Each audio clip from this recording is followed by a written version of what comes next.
la gentrificación es un proceso de desplazamiento históricamente asociado a grupos de mayor ingreso que entran a zonas que han sido recuperadas, zonas que tienen ciertas condiciones en la ciudad de movilidad y de acceso que les favorecen.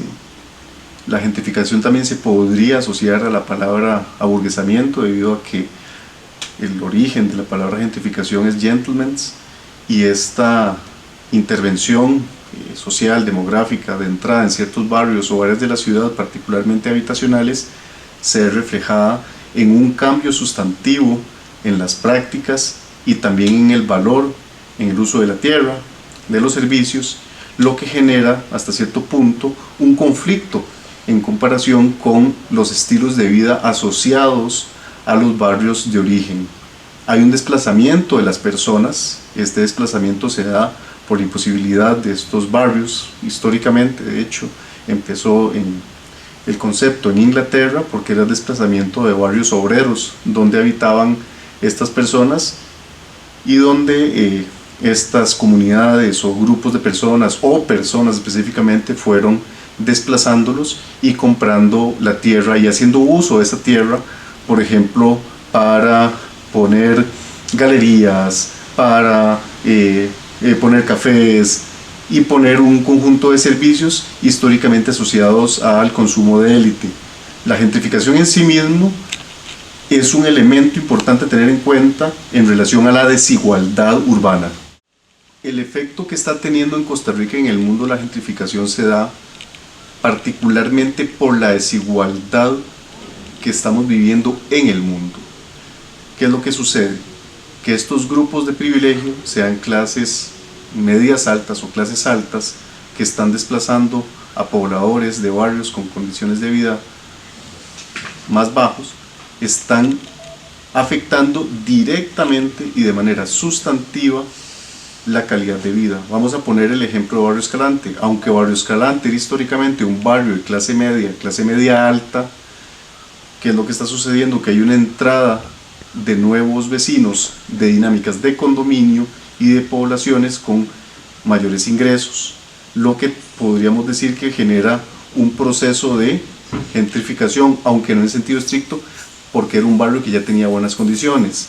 Podemos verlo también en Guanacaste, en zonas como Tamarindo, como Nosara o Santa Teresa, donde extranjeros están comprando tierra, particularmente asociado al fenómeno de turistificación, y en este fenómeno de turistificación están desplazando las comunidades que originalmente tenían esas tierras.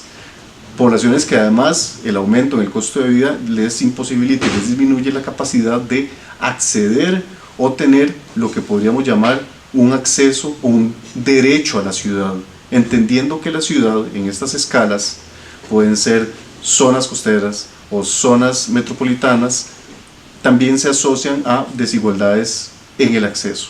En el mundo lo que está sucediendo también se nota que se genera un efecto. ¿Por qué? Porque la entrada de tipo de plataformas tipo Airbnb u otro tipo de accionar del mercado están afectando a las poblaciones de origen, y esas poblaciones de origen están siendo desplazadas por el valor en los alquileres, el valor de los servicios, el valor de la tierra y también el uso del suelo.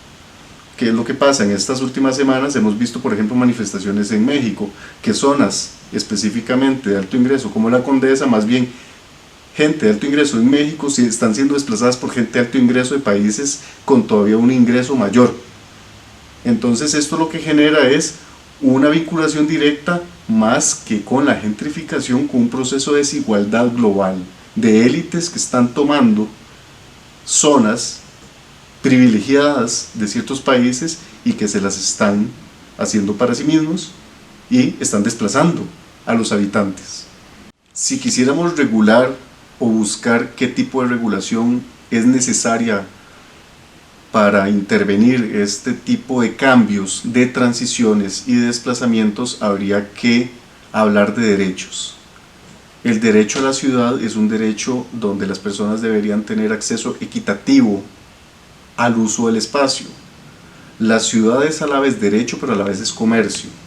¿Qué es lo que nos estamos encontrando? Que en estas zonas gentrificadas el valor de los servicios, el valor del uso de la tierra, el valor de los alquileres, el valor de las viviendas, se están volviendo una barrera sustantiva y directa que hace que cierto tipo de poblaciones se vean expulsadas, segregadas y que sean privadas de sus derechos. Estamos entrando en una dinámica de un capitalismo que además no solo está afectando el derecho a la ciudad, sino que afecta el derecho a una vivienda digna, personas que se tienen que desplazar 3, 4 horas. En algunos países del mundo hay gente que tiene que utilizar el tren durante 2 horas. En algunos casos hasta usan avión para llegar a los lugares de trabajo porque no pueden habitar en estos lugares. Estos desequilibrios han de ser atendidos creando intervenciones de equilibrio, primero fiscal y luego también en el tema de rentas, congelar rentas, lograr acceso a las zonas, regular precios y ponerle ciertas condiciones a esos mercados que están desbocados y que en este mundo del 1% de riqueza versus el 99%, la gentrificación es más un síntoma de esa desigualdad y de cómo esa desigualdad afecta derechos a la ciudad, derechos humanos y derechos a los servicios necesarios para mantener la vida, como el derecho al transporte, el derecho al agua, el derecho a una vivienda digna, entre otras características.